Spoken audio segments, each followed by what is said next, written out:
आज मैं एक बहुत ही इंपॉर्टेंट टॉपिक लेकर आया हूँ मेंटेनेंस ऑफ पेरेंट्स।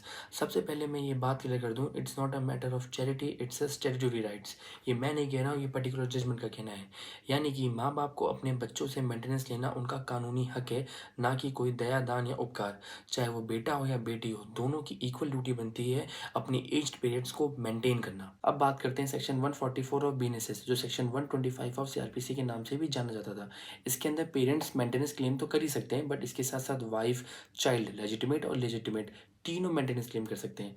अगर मैं स्पेसिफिकली सेक्शन 144 के फीचर्स के बारे में बात करूं, तो इसके अंदर क्रिमिनल लायबिलिटी सेट होती है। इन केस अगर जो रेस्पोंडेंट है वो फेल हो जाता है मेंटेन करने में, तो ऐसी कंडीशन में कोर्ट उनको जेल भी भेज सकता है जब तक वो मेंटेनेंस का अमाउंट पे नहीं कर देते हैं। इसके साथ साथ सेक्शन 144 के अंदर इंटरिम मेंटेनेंस का भी प्रोविजन है। इसका मतलब ये होता है कि जब कोर्ट प्रोसीडिंग चल रही है उसके दौरान भी आप एक टेम्परेरी मेंटेनेंस का अमाउंट ले सकते हो। ये मैं कई लोगों का डाउट क्लियर करना चाहूँगा। कई बार लोग मुझसे पूछते हैं, क्या हम अपनी बहू से यानी डॉटर इन लॉ से मेंटेनेंस क्लेम कर सकते हैं? देखो, आप मेंटेनेंस क्लेम कर सकते हो, बट कुछ कंडीशंस हैं।